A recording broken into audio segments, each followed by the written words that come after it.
Good afternoon, and thank you so much for joining us. Michael, over to you.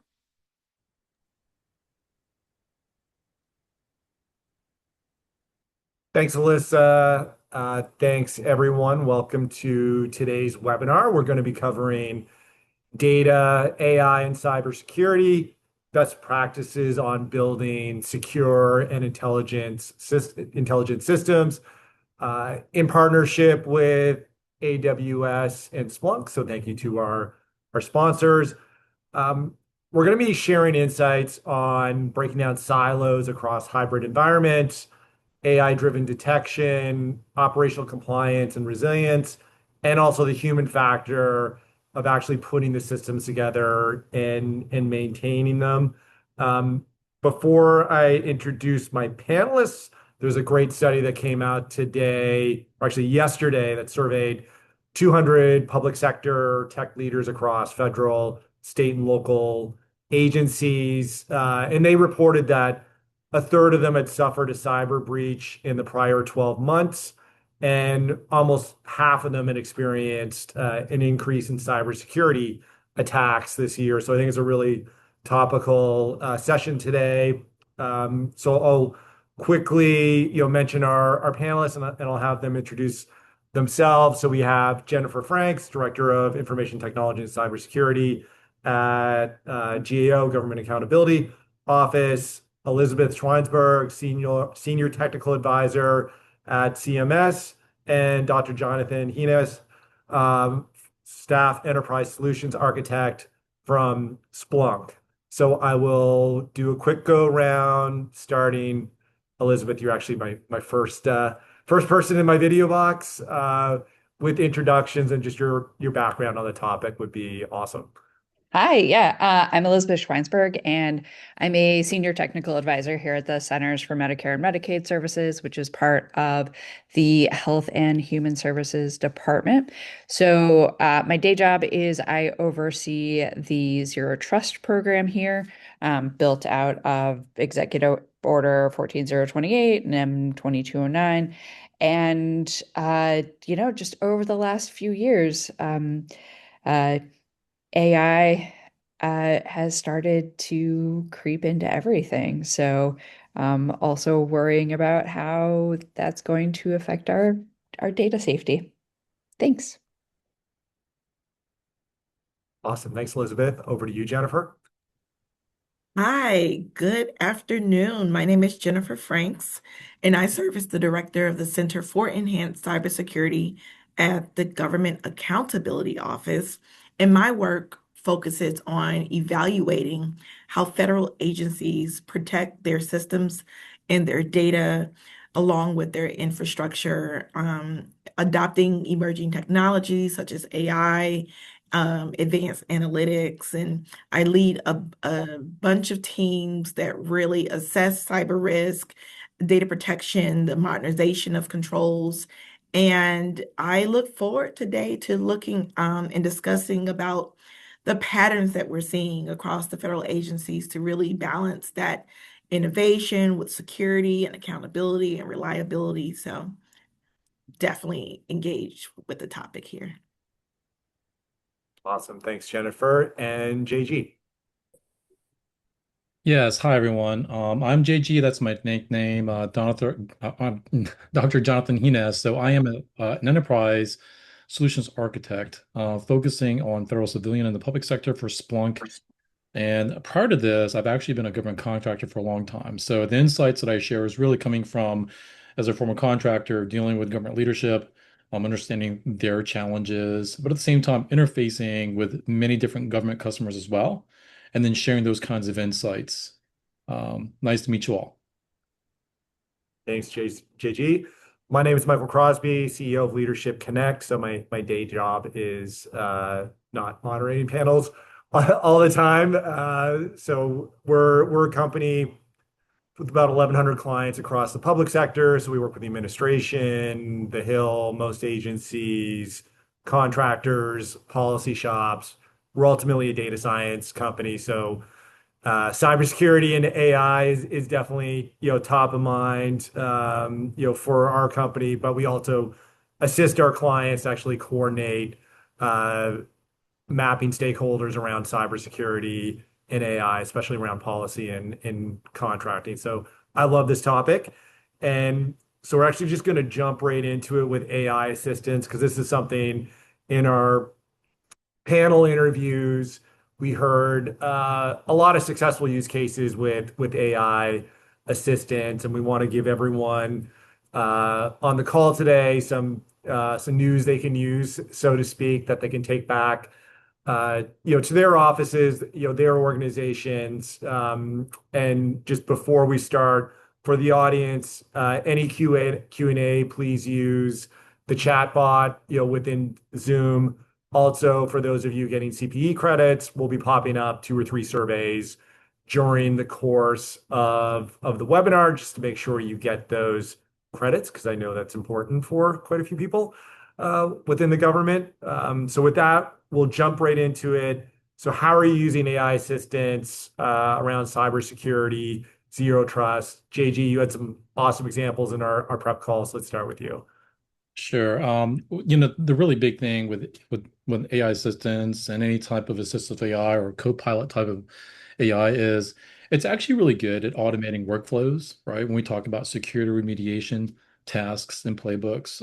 But make no mistake, it's also has its role in observability too, right? Which they go hand in hand, security and observability. So in cybersecurity, we use AI to help understand, what was detected and to also help remediate and take actions, right? So there's no lack of data, and the more data is good, where Splunk actually empowers SOC analysts in making data-based decisions, and that's also kind of giving power to the human, right? You need to have that human in the loop, and that's, we can see the benefits of assistive AI and also embedded AI inside of our platform too. So it's used to boost the productivity of SOC and also IT ops folks alike through automation, playbook, security process workflows, and also help understanding exactly what features are there in a security platform.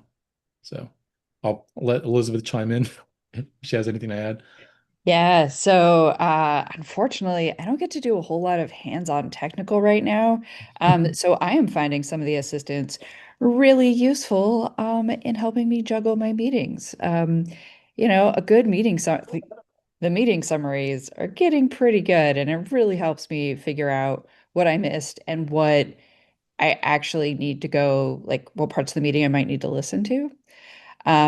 But I've watched my team work on, some mundane data uh, collating, multiple spreadsheets, getting some of these low-level tasks out of the way, which has been pretty useful. So I'm looking forward to seeing what we might be able to come up with. Yeah. I really like the points that you made. I will say though, as users become more familiar with AI, right? What you had talked about with repetitive tasks and summarizing meeting notes. What I've learned is that AI is really good for learning too. And I don't mean just learning about AI in general, but say learning like specific tools, right?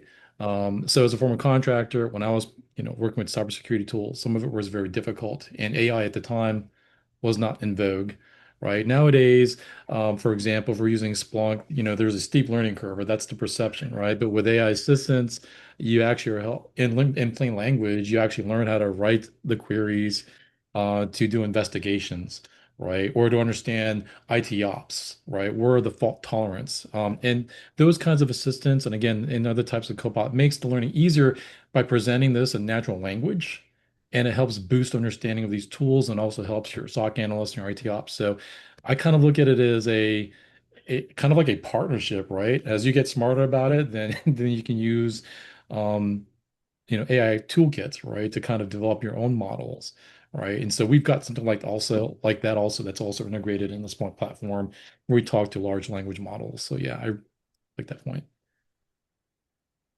Yeah, I think in last month at our panel, uh, I think our speaker from NASA was talking about, even though they're NASA, you think of using it AI. Often you gravitate towards AI for the most exciting, exotic use case, and really, it's really important to think about the mundane use case of managing a list of tasks or coming up to speed on something pretty basic, but much more common. So I think those are, fantastic points. Um, so let's go to like kind of a series of questions around data, kind of data quality, complexity. I actually wrote a piece on it on LinkedIn earlier this week because we, see our clients struggle with data quality and data provenance. So what are some of the practices around categorizing data and personally identifiable information? Elizabeth, we talked about kind of unclassified information. You're at CMS, so now you have the added bonus of health data and HIPAA and opt-in, opt-out. So data seems AI, all these AI tools, software, it's super sexy, but then you start getting into the data piece and you're like, oh, my head's going to explode. So, Elizabeth, let's start with you on this topic.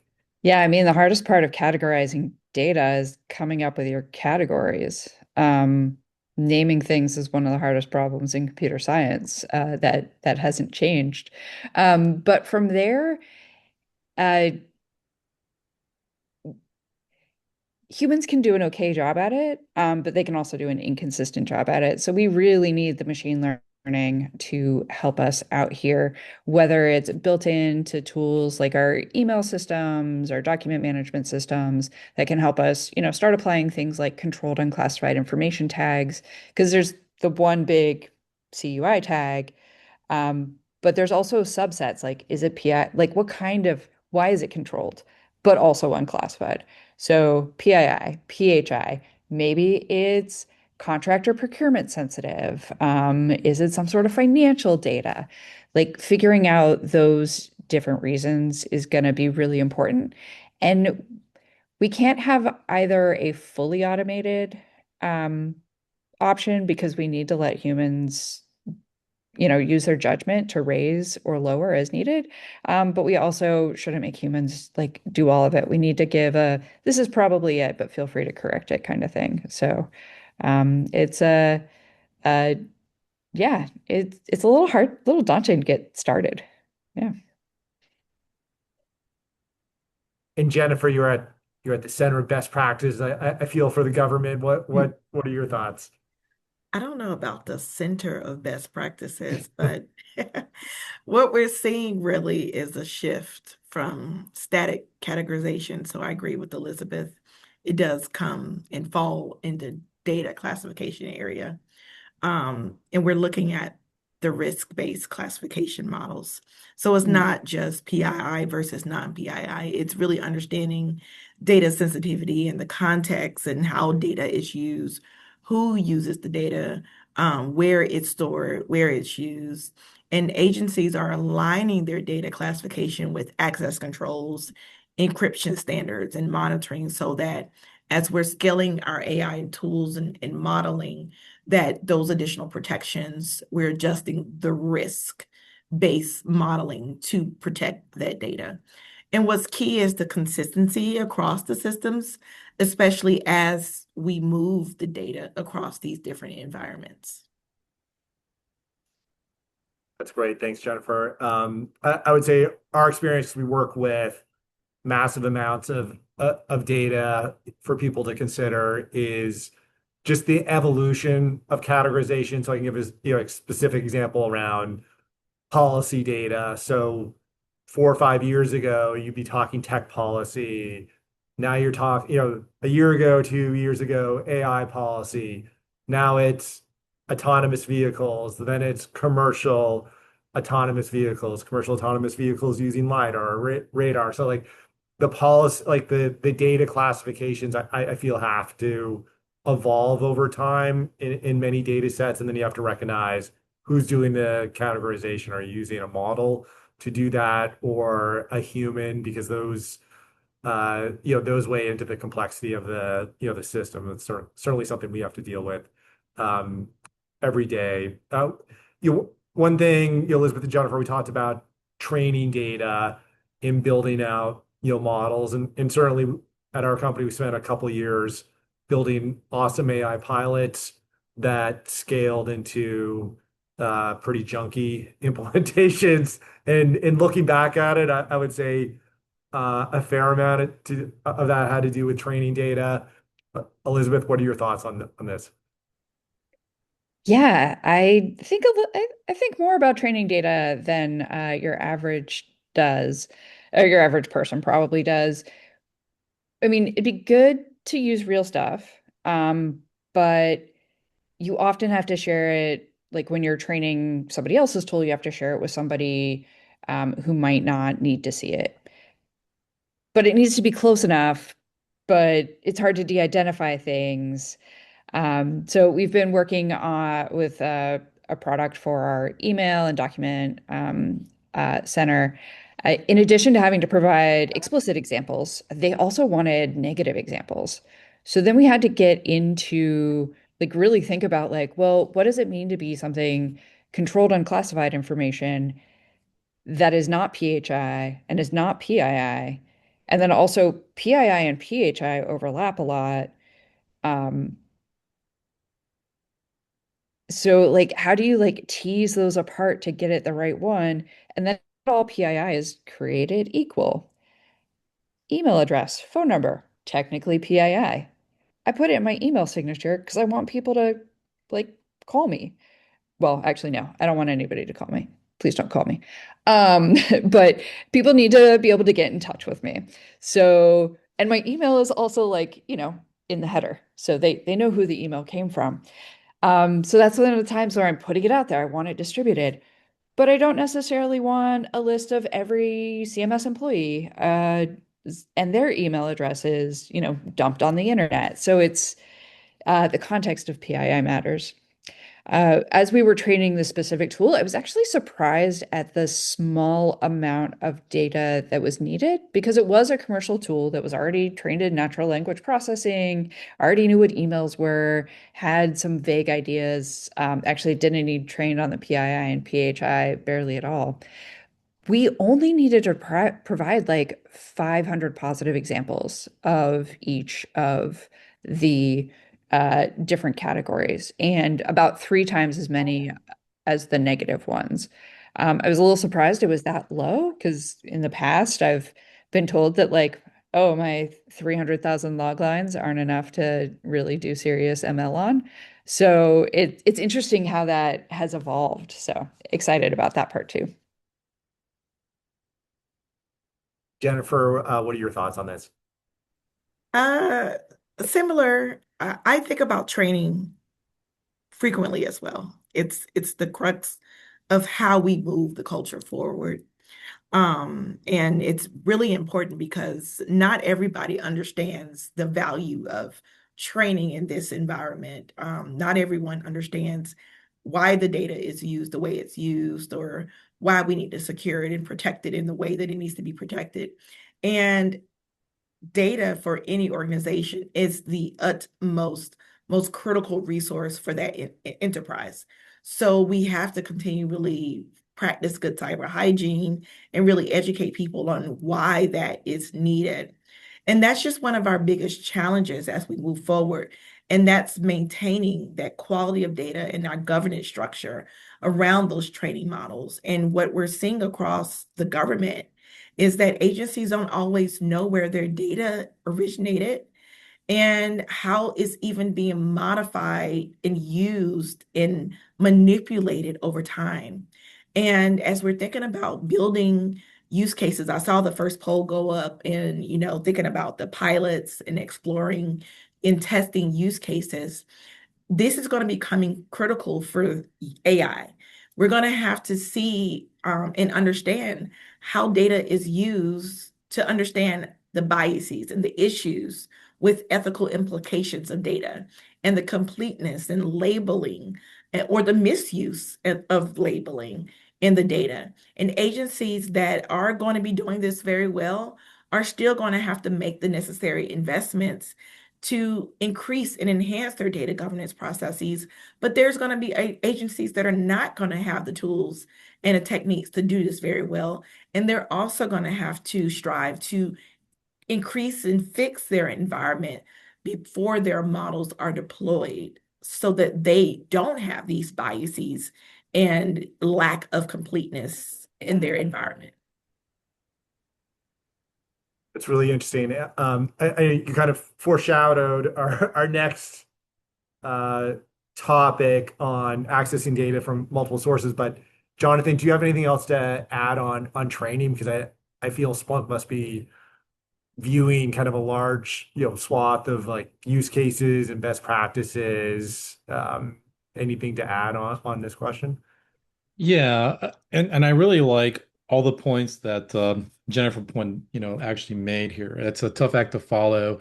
A lot of it, for example, might have to do with, say, looking at the different types of logs, right? And making sure that the logs itself are going to be normalized in such a way so that it's useful, right? For SOC analysts to actually learn or to actually take action on. Same thing with observability, right? So it's not just the different types of logs and the data. It's also like the quality of the data too, right?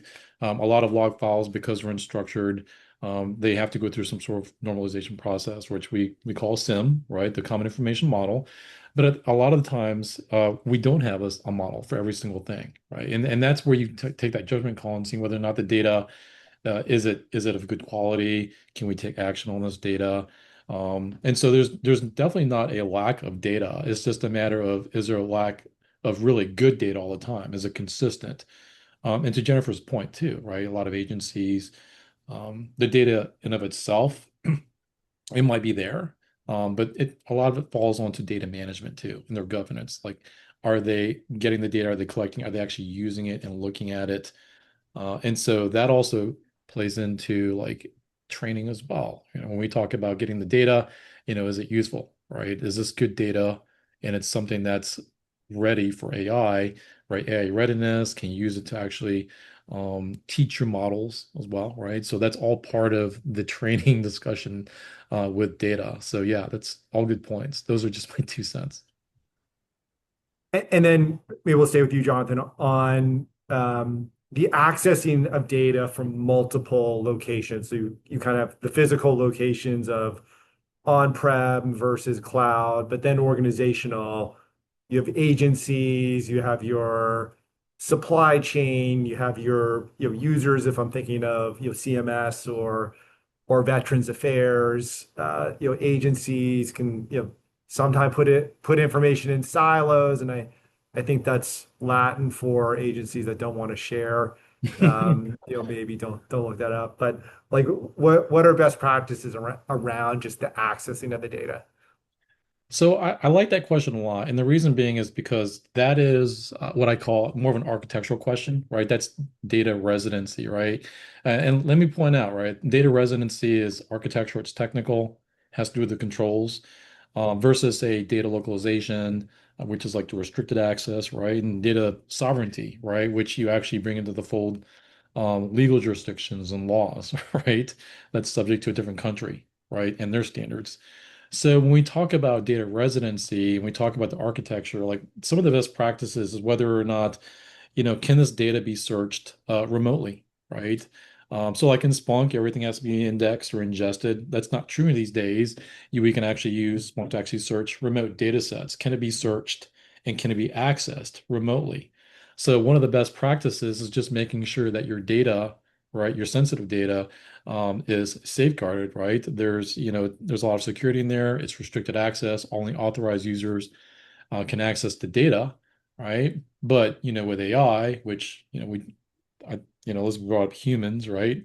AI itself are not humans, right? And we always tag identities to agents, right, which are not humans, to access that data. So some of the best practices is making sure that the access is very minimal, right? And the access itself actually has a time based to it, right? You can't always log in and stay logged in, right? The same thing when you access data, right? It's not constant, right? You access the data, you take the data and you look through it, right? But you're not constantly accessing all the time, right? You want to have your guardrails in place. So yeah, those are some of the best practices, just making sure that your access to the data is the permissions are very minimal in the data being accessed. In the data itself, we ask the question whether or not it can be searched remotely, right? It doesn't always have to be ingested into Splunk, but we can also search it remotely as well. Those are just my thoughts as best practices in talking with government customers, but also as a former contractor too, right? I want to make sure that not everyone can access it. Just because you have a clearance doesn't mean you have a need to know and accessing data that's kind of outside of your scope of work and your area of responsibility. So those are just my thoughts on that. So That's great. That's great. You added the additional complexity of non-US regulations in there as well. Jennifer, what are your thoughts? You finished, I think, in December, an assessment of Veterans Affairs and their cybersecurity compliance. Was the ability to access data across multiple sources, did that come up at all? It did. I love that you read that report. We Who doesn't always like love reading data reports? Yes, I always love when folks read our reports and because they're intended for everyone, not just our clients on the Hill. And that really was a fun review to do. But yes, that definitely did come up. Because the data is definitely fragmented and how we're managing it across on-prem and the cloud and the various services and the layers again, it goes back to the governance structure. And what it is we're seeing, this is not just a VA thing, and we talk about it in that report and others. We do manage our data in the cloud as well as on-prem again. But oftentimes when we do have those cloud service providers, there's a lack of federal oversight. It's not that you just give your data, your systems, and your management to the cloud service provider, you walk away. You have to still provide clear policies and regulations on the access, the ownership, and the usage to provide that oversight on your data. And that technology is just not a standalone process. Like you have to still be managing and monitoring all of that. And what was unique about that experience with the Veterans Affairs, I also participated in a roundtable with the House committee back in December as well.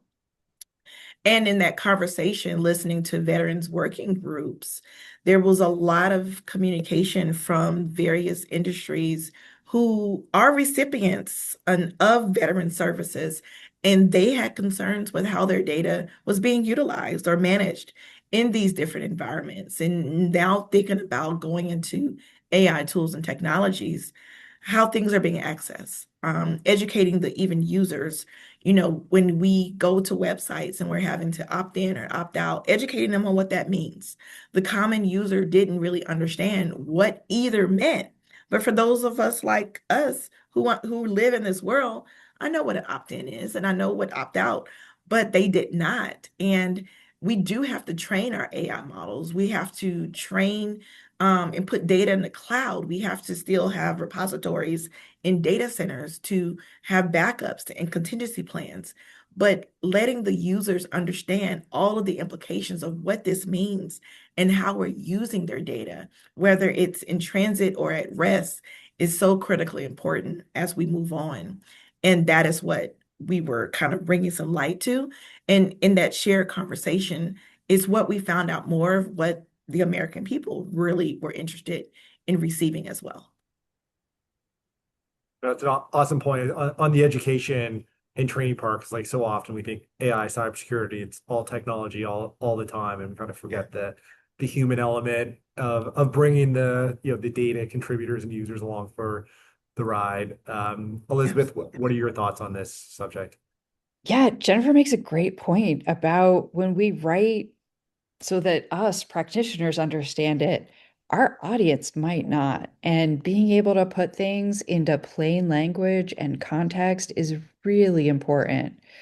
Um, uh, and then pulling on JG's thing, I am always down for some least privileged access as a zero trust enthusiast. It's it It's hard because we want the data to be used, but also it can't just be used willy-nilly and we're still working through like how do we connect the data from disparate systems, all different sorts of technologies and yeah, I don't other than least privileged and microsegmentation, those are my best practices. Great. Thanks, Elizabeth. The only thing I'll add to it, because we work a lot with public sector data, is we always go into it with an expectation of the data is going to be messy. Live with it. You're gonna have to develop techniques to work with it. But one thing I would like to add is often you'll have overlapping data where similar data is coming from two separate sources, and often that data won't necessarily sync up. And so just going into a project knowing you're going to have to reconcile where one source of data says it's blue and the other one says it's red, and you have to decide, are you going to call it purple, blue, or red?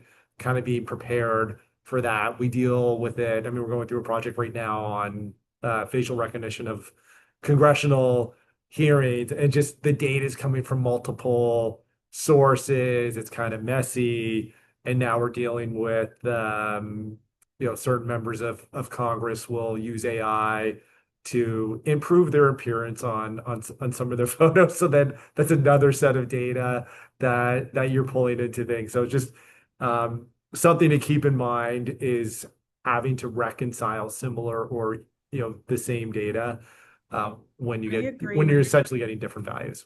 I'm over here laughing because that is my life, and I've been dealing with that all week here. But every GAO engagement, oftentimes, I was even discussing earlier about the presentation I gave earlier today. That's what we deal with, and oftentimes folks ask us why it may take longer for GAO to give reports and finalize reviews. Well, even if it's one agency or if it's a 24 agency government-wide review, the data is so messy, and we can be in one conversation, it could be a testimonial, and then we'll receive some physical documentation. We'll see it with our naked eye. We'll get the documentation to support it, and all of it says something totally different. And then we have to revalidate, and we'll get 20 stories in a whole 1 week period, and nothing aligns. So we have to analyze to get to the root of where the real story lies. And it sometimes takes time. So, For yes, sure, for that sure. is very, very true. I guess if it was easy to do, it wouldn't add as much value. So it's the slog through the data quality and complexity that brings the value. So turning to the next topic, the survey I cited where a third of public sector tech leaders had seen a cybersecurity breach. I think if we asked them how many times their agency leader asked them to do more with less, it'd probably be 100%. So that's the topic. And I was listening to Andy Mapes of the CDAO at the Department of War give the example, and I've heard this a few times now, that often users don't have the time to save time, and it's being spread too thin. Agencies, especially civilian agencies, uh, resources are taxed right now, and then you add in AI, and it's a level of complexity that just makes life a little more challenging. So how do you get a team more productive in that do more with less environment when you're simultaneously trying to bring them along with AI and cybersecurity and everything involved with that? Maybe Jennifer, let's start with you. It's a good question. For me, I'm a very transparent leader. And for me, it comes down to prioritization and simplification. And with my transparency and even honesty, I like to express and share the why up front. I feel like if my teams can understand the why of what's being asked of us, why we need to do it, why now, they will then understand the what, so we can get this ball moving, get it rolling, and get to the performing so we can get to the end results. Oftentimes, we're having to stop and reprioritize to move forward with this new ask. And it's not that you don't even need to stop doing what you were already doing. It's doing something else in addition to what you were already doing. Sometimes you may need a new tool, sometimes you don't, but it just helps to realign your ideas, your strategies, your processes, your staff, your goals when you understand what matters most. And it helps for me, from my seat, my leaders, my team members, to understand how we envision the success of where it is we're trying to go. It helps us to focus on the higher impact of our use cases, and it helps us to streamline our workflows, to understand where it is we're trying to go, why it matters. Because we can't transform and do everything at once. It's just literally impossible. Someone even said earlier this week, if everything is a priority one, nothing is a priority one. And that's what we were starting to see, because everyone was starting to run around with a chicken with its head cut off, and that wasn't helpful. So really helping us to slow down, be more informed, understanding the why really helped us to prioritize and understand how we got to clear results.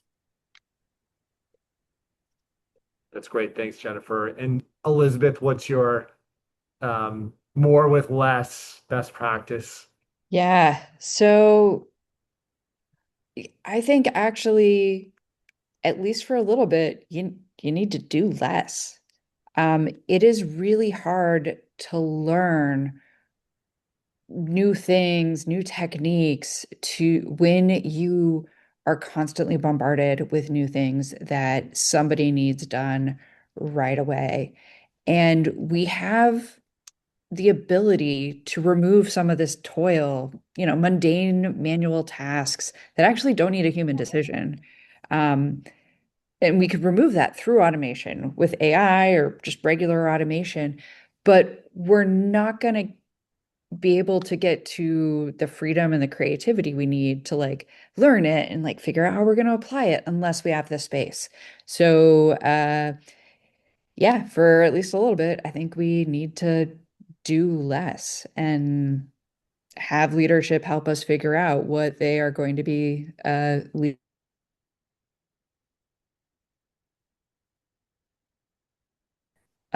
lunch is pretty important.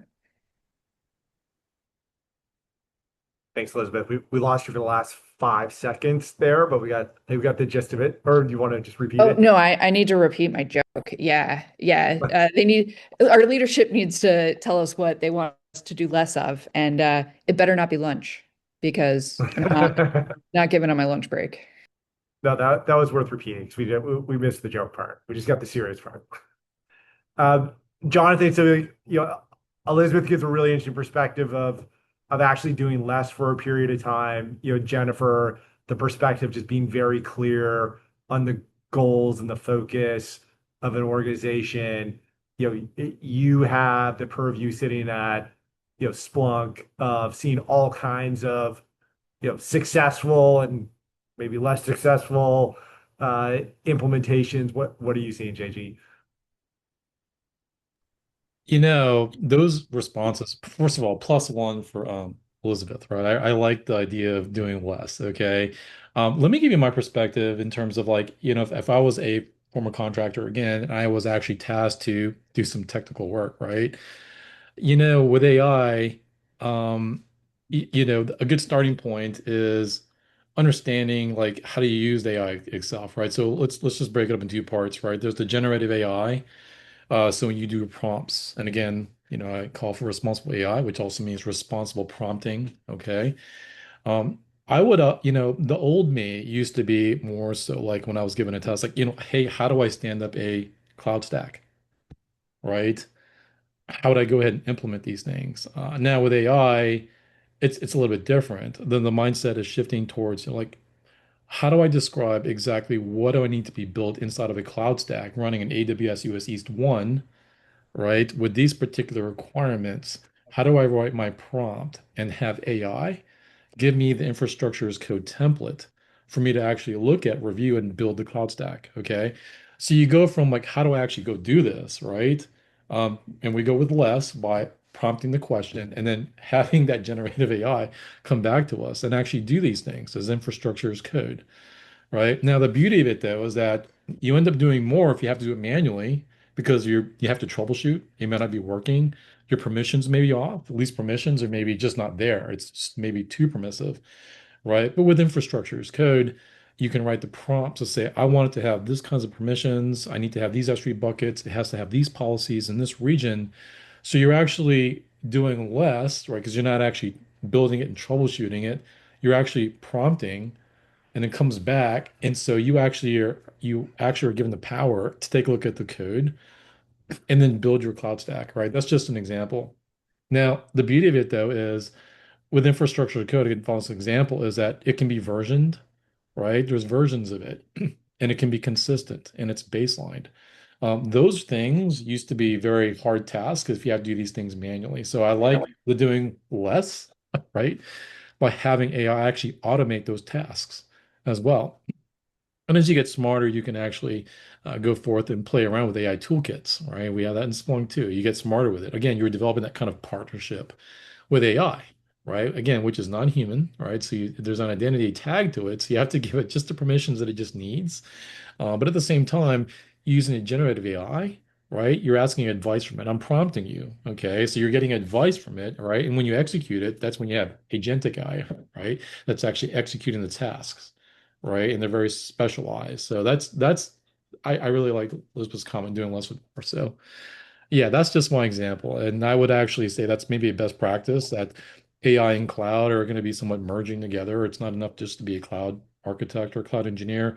You also need to get smart with AI, right? Which also implies that you work using AI as part of your workflows and provisioning and asking very pointed prompts, right? When you're doing some sort of troubleshooting or debugging. So all those things are going to be automated through AI. And those days of memorizing internal SOPs, if you train your AI well, right, to Jennifer's point, the training part of it, then those steps are not only clean, but they're also repeatable. Again, doing less with more, Elizabeth's point, right? You can use AI in those use cases. That's That's all I great. have. Thanks, JP. Yep. We it wasn't until Elizabeth kind of gave her version of doing less.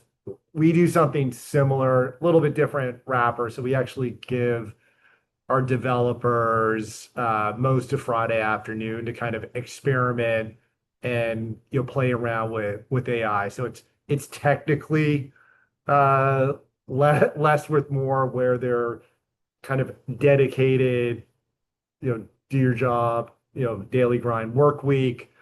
Now we're taking some of that time off their plate so they can experiment. So it's probably a little more towards Elizabeth's model. And we've had a lot of success with that, with kind of pilots and experiments actually turning into real projects. Plus, I think from a work environment, it everyone likes to feel like they have control, and often you feel like you have less control these days maybe than you did a couple years ago. So that's the way we're approaching it.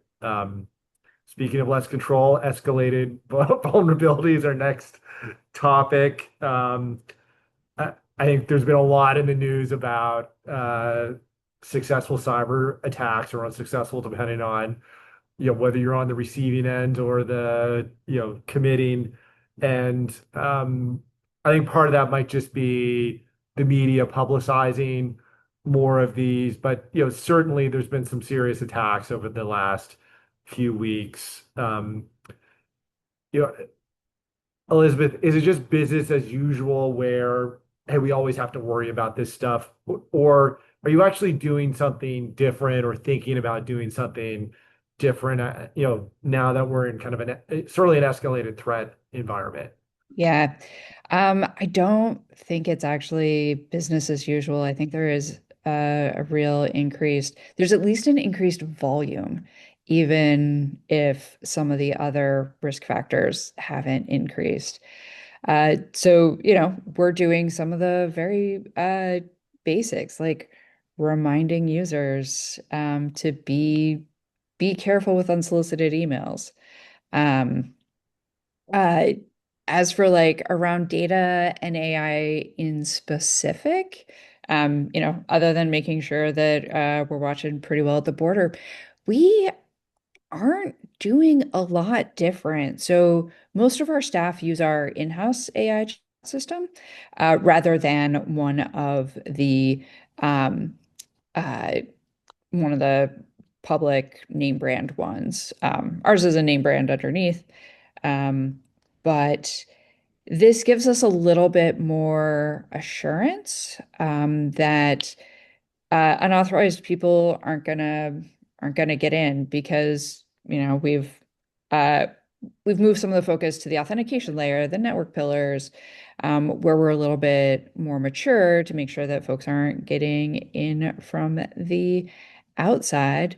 And then it lets us do more interesting things that can be custom for us. So around budget justifications and performance evaluation stuff that as a member of the security and privacy team, I don't necessarily want my folks, my fellow coworkers, just putting in any old AI system.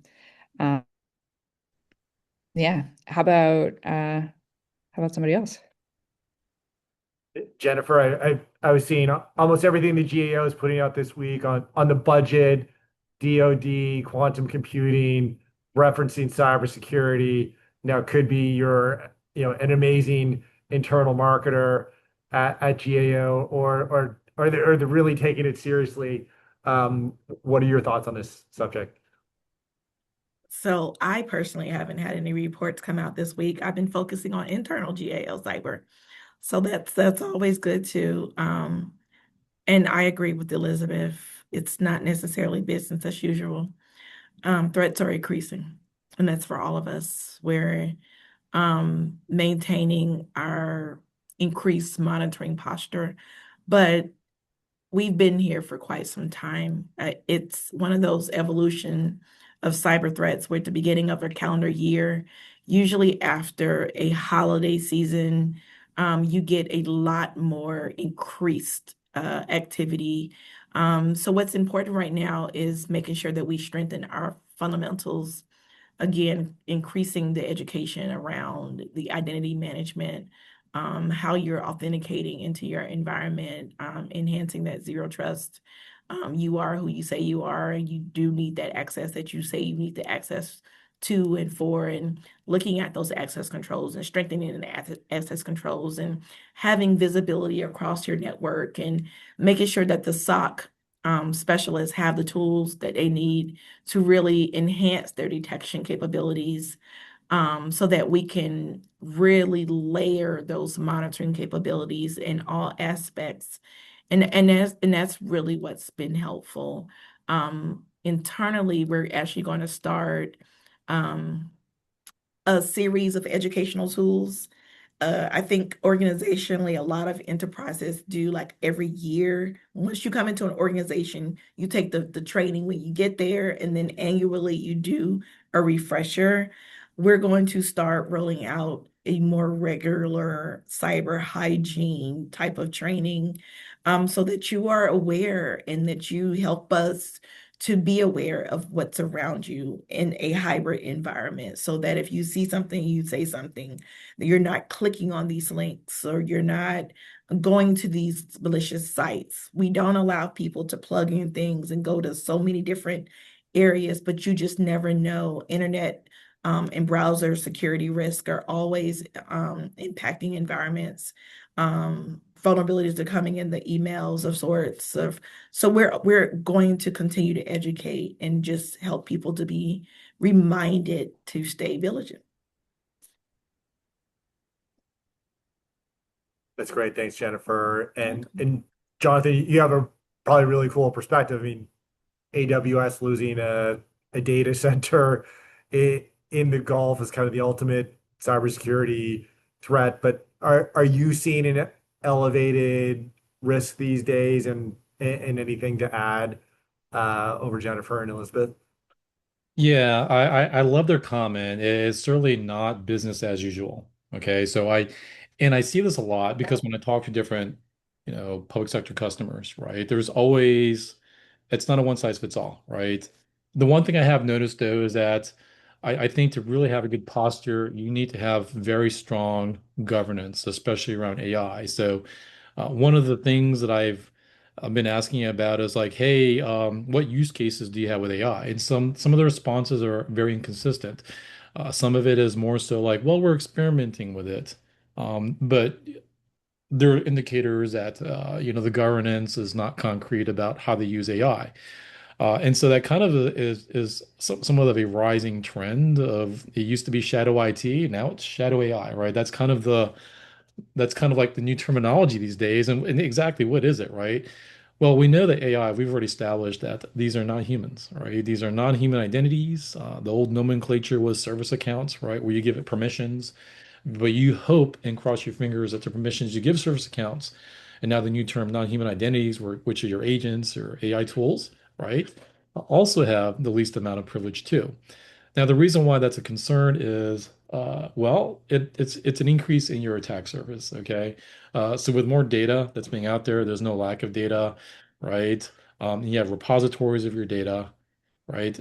You also have your agents as well, right? And so that increases your attack surface. And then when you have shadow AI, that implies that there's really no security oversight.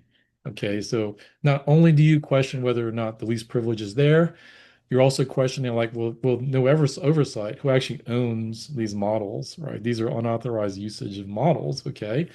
And so by not having that kind of oversight with an increased attack surface, right, you need to establish a very strong governance that really defines your guardrails around that.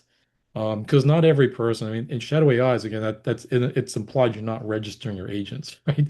It's maybe a well-intentioned contractor or government employee that wants to experiment with AI, and then they finally figure out, oh, we have use cases now, finally, but at the expense of downloading AI, using it, creating models, and sooner or later, if they give it permissions through maybe just talking to a colleague or a coworker, hey, I need my model to access this data, and it's not authorized with oversight, then yeah, that actually does kind of give you an escalated vulnerability, right? In that particular manner. So that's actually a really good use case for something we call AI defense that actually looks at your different environments, right? Your AI models, and it detects whether or not there's unauthorized usage of those models as well. And it actually kind of blocks by looking at the prompts that are coming in and then understanding the responses from AI and actually blocks it if it's malicious, right? Those are things that need to be defined by your governance. And that's also kind of that's also wrapped around just good holistic data management in general, right? So those are just my 2 cents again about my idea of AI.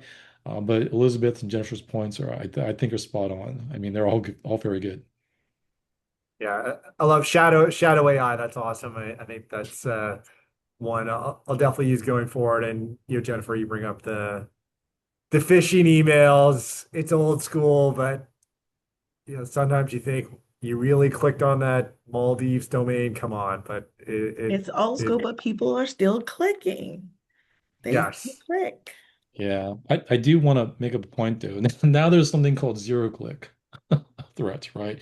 So because of AI, you don't even have to check your email, right? If you have AI Right. agents that are actually summarizing your data, what's happening essentially is if your AI is actually looking at email, you didn't even click on it, and it's actually looking at the contents and actually trying to execute the instructions inside of an email to summarizing the content. That also could be malicious as well. So that's that's kind of interesting standpoint. But yeah, you are. I'm sorry, don't click, right? Zero trust. That's a great point, JG. Thank you for bringing that up. All right, so let's got time for a couple more topics. So let's talk about pilots. Yeah, I was listening to Justin Finelli, who's CTO of the Navy, talk about pilots, and he used 3 months. If you don't have a return in 3 months, it's not going anywhere. And then from the contractor perspective, often they'll work on a pilot and realize that's not quite what we want, but now we really are firm in our decision with a different contractor who wasn't along the ride for the first pilot, and that's sort of how the cookie crumbles sometimes. But maybe we'll start with you, Elizabeth. Like any best practices that are different in 2026 around pilots? Yeah, if you're getting something to the pilot phase, 3 months seems like a good time to really use it and kick the tires. And but you almost need like a certain level of use, like a number of hours, because the pilot can run for 3 months and maybe nobody's actually using it, which is it's a sign. Um, but it might not be the sign you were hoping for. When I saw 3 months, I was like, oh, that's not very much time. I hope I would consider the 3 months to not start until after you have actually set up the system because it can take 3 months to like get something trained, decide on classifiers, and like get over the initial momentum. But once it's up and running, 3 months seems like a good amount of time. Jennifer? I was going to just say I agree. 3 months is a good amount of time. We are seeing agencies adopt, these short focus pilots. The good thing is you have to deploy and test and piloting them in your environment lets you see how much of a success rate you could have with this specific use case to fitting the mission and the business need in your environment. And if it's not going to work, you don't have to spend a lot of time, a lot of additional resources in trying to force fit it. You can pull it back, scale it back, and pivot. And that's what we really have to do. A lot of times in government, unfortunately, we will spend a lot of time on a tool, on a piece of technology for quite a few years, trying to make it fit to meet the mission need. And to be honest, it sometimes doesn't work. So using these pilots, 3, 4, 5 years, AI is going to run circles around that timeline. So really being able to focus that pilot and drive it within a really defined amount of time would really help you to really, refine your criteria up front, what it is you need to meet your business needs, and really to keep you moving kind of forward projecting and meet some of your criteria performance goals. Thanks, Jennifer. I think it's a great point on the engagement part because I think often in technology positions, you can be, especially in leadership roles, optimistic about the amount of time you have available, especially for emerging technology, exciting technology. It's a great point of if you're doing a pilot, I would agree, you really can't start the clock until there's engagement because it's frustrating for everyone, both if you're contracted with a partner and in the agency office itself, that if you never really give it a fair shake, you know, was it truly unsuccessful? So that's a great point. This came a lot up in my interviews with kind of um, outside of our panelists, but with technology leaders and procurement leaders and in agencies, is just the importance of leveraging executive orders in new initiatives within their agency. And there's been a lot across HHS and Department of War and at the administrative level around AI strategy and getting things to the warfighter within 30 days. How, maybe start with you, Jennifer, in terms of referencing executive orders, how important is that in terms of any initiative, but especially newer initiatives? Very important. So, you mentioned the GAO reports. We do everything foundationally on having policies, procedures, guidance as our criteria. They guide how we actually structurally perform our work. And right now, there is a strong emphasis on responsible use of AI and zero trust and data protection and really evolving the governance structure of such. And what matters most right now are that agencies are needing to operationalize these requirements. And from an oversight perspective, we're focused on whether agencies are actually translating policies into measurable controls and outcomes and using these governance structures and having accountability mechanisms in place to actually work for their business processes. And Jonathan, are you seeing that from Splunk's perspective? I am. I'm seeing it. I'm seeing it to a point where agencies, the way they address executive orders, again, there's a little bit of inconsistency, right? But I see that what they do is it's a matter of me going in there sometimes and also kind of translating my understanding of the executive order and then providing some sort of guidance and not only their architectures but also their posture and how they address an executive order. So yeah, I won't chime in any more with that, right? Only because that's a pretty deep topic in of itself, and I think doing this in the interest of time is too. But yes, I do see that come up. It's just different perspectives from different customers, just based on their challenges, right, and competing interests. That's great. Elizabeth?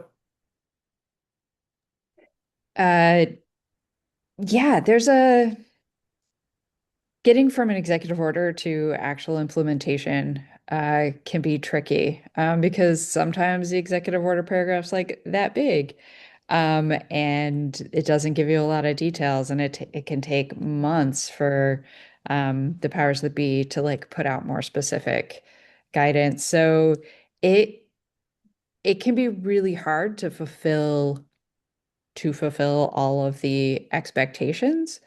Um, uh, but worth trying to get started and understand them better. Awesome. Well, we're just right at time. So thanks everyone.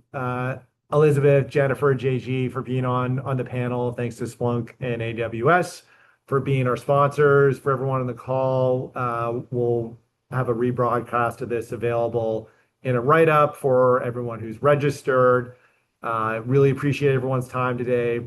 Super topical, and hope everyone has a great rest of Thursday. So thanks, Absolutely. JG. Thanks, Jennifer. Thanks, Thanks Elizabeth. for having me. Thank you. Thanks for having me. Thanks. Bye-bye.